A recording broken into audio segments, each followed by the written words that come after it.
Hello friends, welcome again to my channel Learn Chemistry with Morgan. In this video, which is second part of the series Transition Elements or D block elements, I will discuss today about some properties of transition elements and the reasoning question generally asked from based on the properties of transition elements. So when we talk about transition elements, first we should know about their position and about the elements present in transition elements or D block in the modern periodic table. So actually there are total 4, we can say series, 10 elements in each which belong to D block or transition elements.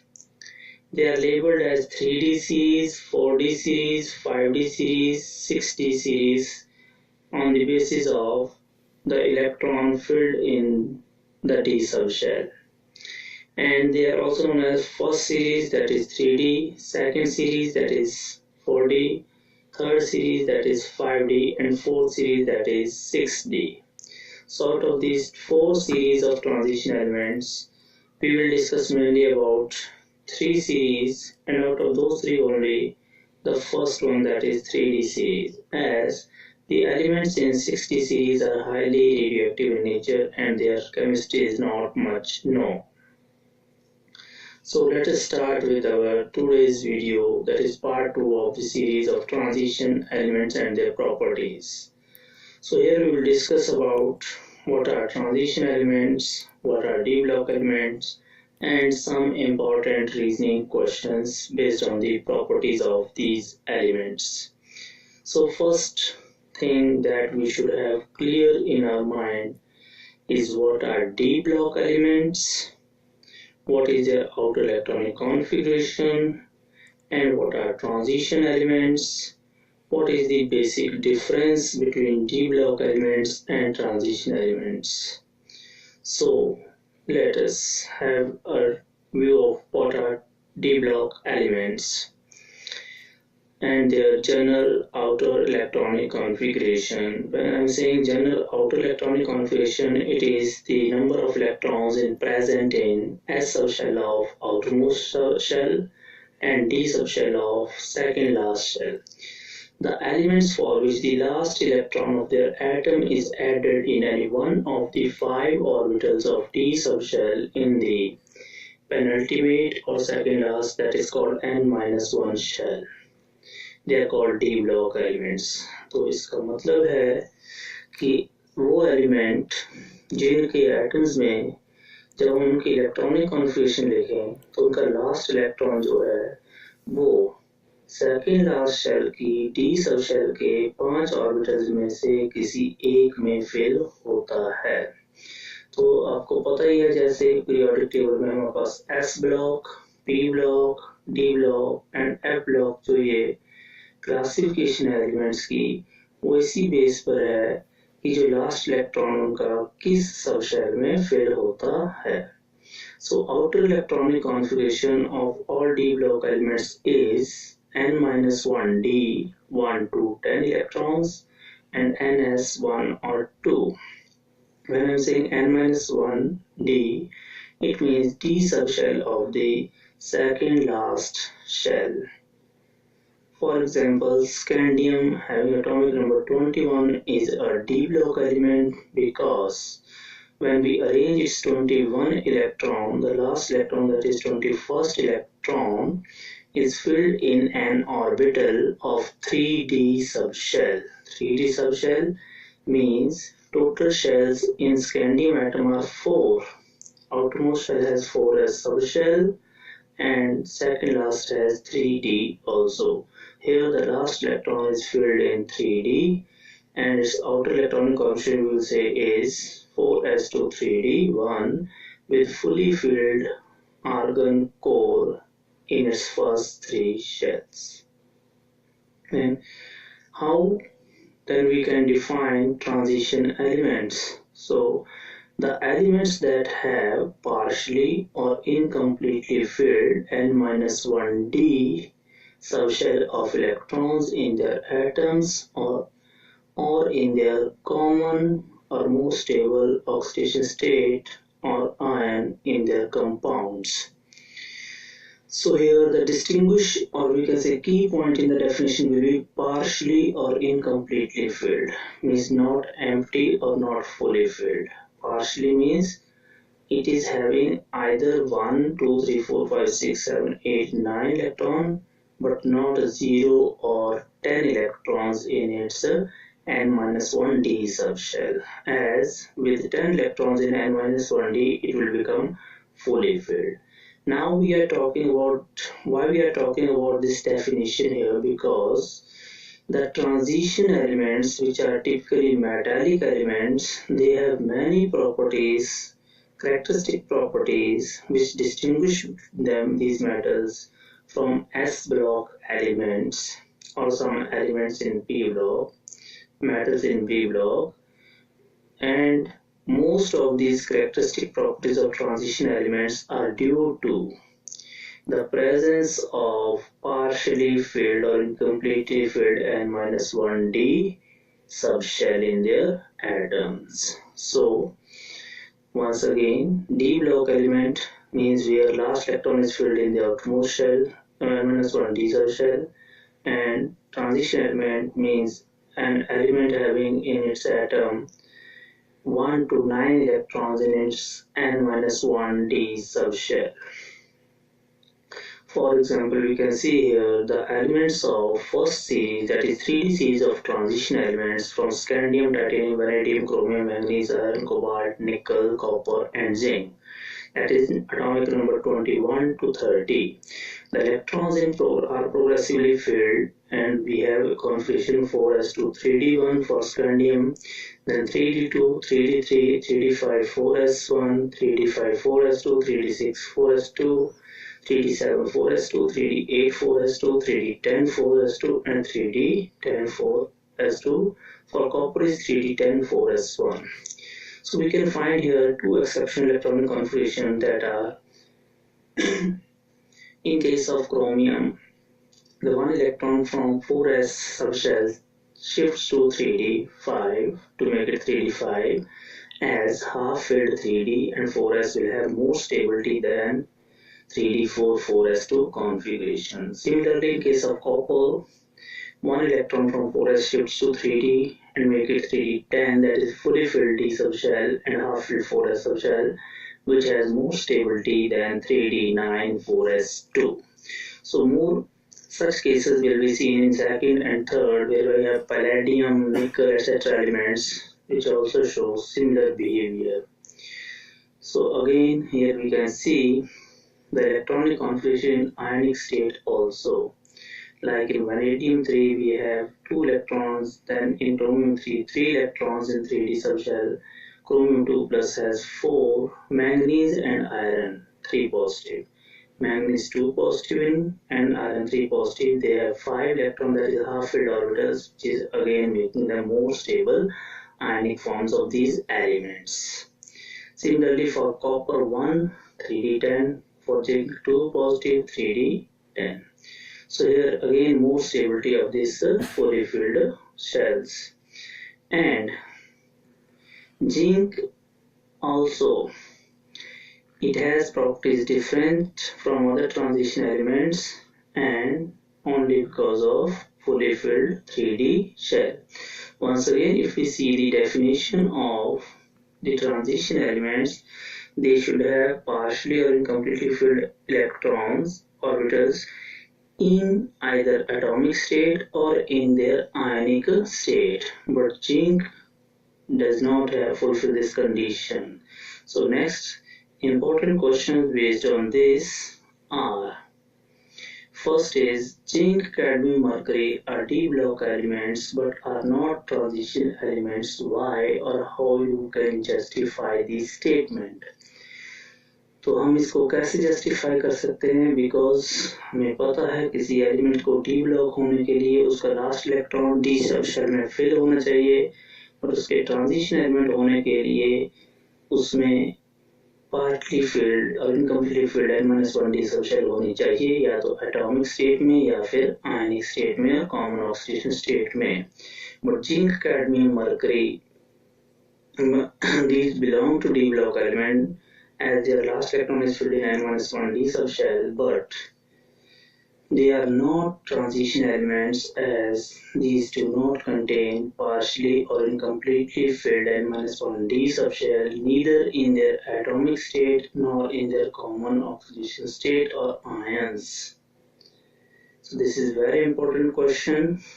We should remember the keywords, and then we have the properties of transition elements, which are very important from your examination point of view. These properties are atomic and ionic radii, metallic character of elements, melting and boiling points, which we can say also enthalpies of atomization, density of elements, ionization enthalpies, catalytic properties, color dye formation, magnetic properties, interstitial compound formation, alloy formation, variable oxidation states, and standard electrode potentials. So all these properties are very important, and many reasoning questions are generally framed on the basis of these properties. So let us discuss them one by one. First of all, atomic and ionic radii. So when we go along the series from left to right, the atomic or ionic radii decrease as usual in other cases also. So this decrease in atomic or ionic radii is due to the increase in effective nuclear charge on outer electrons.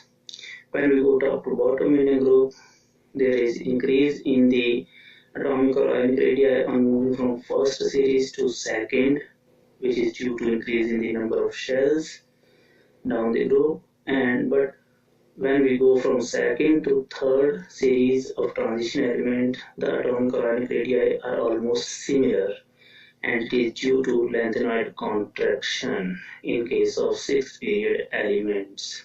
So we can see in the graph also, the purple line shows atomic radii of first series, which are much less than that of second. So when we go from first series to second, which is shown here in green line, then we see a good increase in the atomic radii. But when we compare the atomic radii of second and third, second is shown with green line, third with red line, the atomic and ionic radii of the elements are similar, and these two lines, graph lines, they are just at the same levels in the graph. So the question generally coming from here, this property is why zirconium of second transition series and hafnium of third transition series, they exhibit or have similar atomic size or radii and have similar properties. The answer to this question I already told you is it is due to lanthanoid contraction in the elements of 6th period in the periodic table, where 14 electrons are filled in 4s subshell of the atoms of third series of transition elements that have poor shielding effect, which makes the electrons in 5d and 6s subshells to experience more nuclear charge and come closer to the nucleus. So all this results in similar atomic radii and similar properties of hafnium and zirconium elements. तो इसका बहुत important question है, कई बार आता है ये कि zirconium और hafnium का क्यों एटॉमिक साइज सेम है, तो उसका रीजन है lanthanoid contraction 6th पीरियड के एलिमेंट्स में. Second property is metallic character. Metallic character means tendency to lose electrons from the atom of the element to form cations. Transition elements are metallic in nature due to presence of 1 or 2 electrons in their valence shell, which can be easily lost along with ns electrons. n-1d electrons can also be lost as the energy gap between electrons in n-1d and ns electrons is not very large. Transition metals have metallic bonds between their ions in metal lattice, and the strength of metallic bond is directly proportional to the number of unpaired electrons in n-1d subshell. Melting and boiling points or enthalpies of atomisation. Enthalpy of atomisation का मतलब है boiling point, क्योंकि metal को atom में convert करना means individual atoms बनाना। So melting, boiling point or enthalpy of atomization are directly proportional to the strength of metallic bond, which in turn is directly proportional to the number of unpaired electrons in n-1d subshell. So as we move from left to right in the series, what we observe, the melting and boiling points, they first increase till the middle in the series, then regularly decrease. In all the three series, almost similar observation is clear from the graph. Here we can see chromium, molybdenum and tungsten, which have large number of unpaired electrons in their atoms, which are easily available for metal bonding. So these metals have very high melting points in their respective series. तो यहाँ पर जो melting point को जो है वो depend करता है कितने इलेक्ट्रॉन अवेलेबल होते हैं एटम से मेल्टिंग मेटल बॉन्डिंग के लिए। जितने ज्यादा इलेक्ट्रॉन मेटल बॉन्डिंग में पार्टिसिपेट करेंगे, मेटल बॉन्ड उतने स्ट्रॉन्ग होंगे, मेल्टिंग पॉइंट उतना ही हाई होगा। But here we can see manganese technetium also have large number of unpaired electrons, still their temperature melting points are lower. The reason here we can discuss in next slide. So transition elements generally have high melting and boiling points. Enthalpies of second and third series of transition elements are higher than that of first series. And so these are the questions that generally are asked based on this property.